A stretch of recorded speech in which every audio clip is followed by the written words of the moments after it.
So a quick tip for you all, if you happen to work with retro computers and stuff, and you happen to have somebody, a relative or yourself or whoever, who has an old hard drive like this. It's a very typical 3.5 inch. This is a SATA one, could be an ATA one, an even older one. A hard drive that's used all over the place. Very many computers in, let's say, from the from the 90s up until the late 2010s. You're gonna find one of these in there in the PC, and you have some data there that you really want to get to, and one of these days, suddenly the hard drive starts to fail and you can't really use it anymore. And there's some really nice important data in there that you would like to save, and of course you don't have backups, or whoever owns the drive doesn't have any backups of the data, and they call you and say, "Oh, Timmy, what can I do? All of my data is there, I want to save it." And the drive just doesn't respond anymore, and you get errors and failures and whatnot. What can you do? Well, there's one very common failure mode with these drives I've saved maybe half a dozen of these, and it's really stupid, but it's quite obvious. If you look at the drive, the underside where you have the board, and you see these exposed metal parts with just the copper or the metal conductor on them. This one's cleaned up, so it's not really great, but there you can kind of see what I mean. You have this dull, discolored thing going on with some of the pads. They're not bright and shiny and golden color like these ones are. They're kind of dull and brown looking. Well, if you have any of that going on this side of the board, I bet you've got some of that going on the other side of the board. And that's a really simple thing to fix. So let me show you how to do this.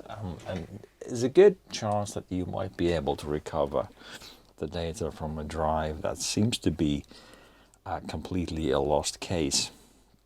So you just need to clean up the drive physically here, and it's going to work fine. So typically what you need is a Torx head, a driver. This is the T6. It might be a slightly different size, but you just need to go and need to undo the screws of your drive and expose the underside of the PCB.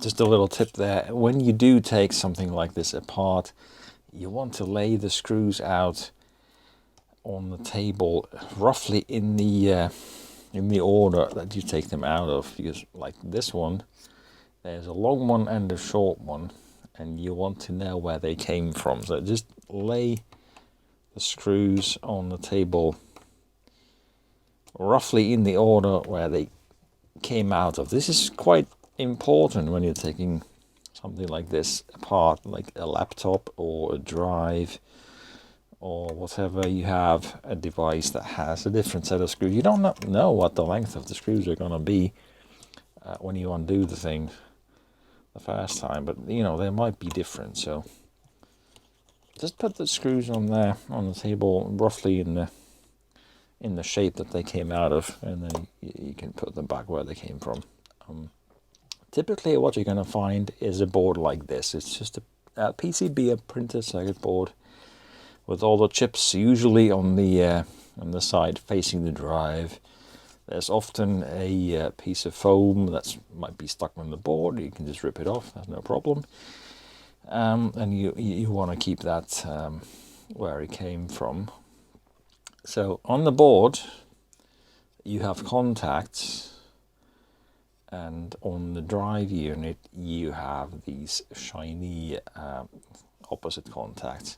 So what happens is the drive needs to talk to the board, the board needs to talk to the drive, and the board needs to drive the motor on the drive. So what you have is usually 3 pins there, which is the 3-phase power for the motor, and then you have this multi-pin connector, which is the data link to the drive. So the drive head movements and the read-write stuff happens through these contacts. And what you have very often on these things is you get oxidation.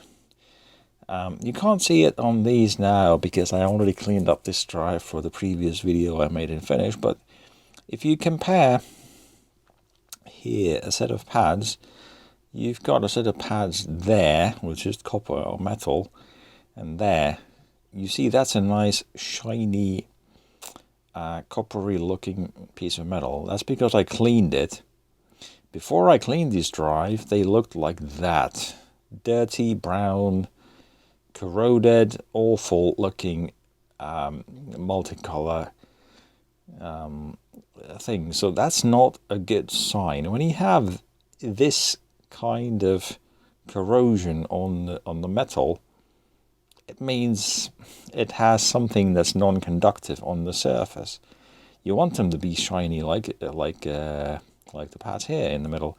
So that's what we're going to do. So when I pulled this apart the first time, the drive wasn't working too well. So all of the pads on the motor and all of the pads for the data connections looked like this. So they were not very nice. They were not conducting electricity very well. So you just need to take out the board and check for that. And then you need to clean the pads and you put it back together, and chances are the drive is going to work fine after that. So typically I'd advise getting one of these. This is a glass fiber pen. It costs you like €3 or dollars or pounds or whatever you have your currency. It's just glass fibers, and you give it a brush and you get rid of the corrosion. And these work magic. So you just take a few swipes of this thing on the pads and you can immediately see you get nice shiny metal pads with very good a good outlook, and that's all you have to do. You just have to clean up the things. If you don't have a pen available in your local hobby shop or whatever, you can just use normal regular office type copy paper, maybe, just to give it a good rub. You can do some of the work with this copy paper. It acts like a fine grade sandpaper. It's not that great, but it can help. I really suggest getting one of these pens. It's just much easier and much better. It makes a much better result. And you just clean that up. After that, what I usually do, because I have it, is 99% IPA, just a solvent, very mild solvent, and a Q-tip or cotton bud. And I just dip this into the alcohol. You can use just regular booze if you have like vodka or something. You can use that temporarily, and you can wipe the surfaces clean, just to clean up the gunk over there. And that's all you have to do. Once you have this shiny metal exposed, now electricity will flow again, and the board will be able to talk to the drive. The motor and the heads and everything will work again just fine. Now, if you have corrupted data on your drive, that's not going to be great. But chances are, if your data is old, it was written years ago, when data on the disk is still fine. It's just the drive can't access it because the communication between the board and the drive has been degraded. And this will, most of the time, or very often, will take care of the problem. And once you do this, and you put your board back on and you screw in all the screws on the same location that you take it out of, so put everything back to where it came from. That's a good way to follow the same principles with just pretty much anything you take apart, really. And you do that, and you put all the screws in, and you get all those pressure contacts mating with all their electrical contacts again, chances are the drive is going to work just fine. So when I go and I put this drive that had read-write errors and all kinds of problems before, I'm going to put this drive back into the machine that it came from, or another machine that I want to salvage the data from. Chances are it's going to work just fine.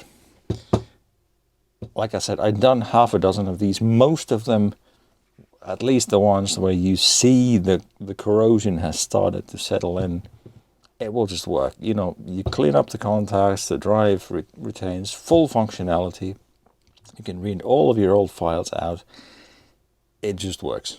So if you have a failing hard drive, one of these 10, 15, 20, even 30-year-old drives, if you have any problems with the drive, give it a go. It's really easy to do. It doesn't damage anything. As long as you don't break anything on the board, it's not going to affect the workings of the board. As long as you put the board in the same orientation and everything, and put the screws down, it's just going to work. So give it a try if you have any problems with this. It takes 10 minutes to do, and it really saved a lot of drives from premature failure, at least with me. So, you know, give it a go. If you saved the drive or something, drop a line below and let me know that it was helpful. And thank you.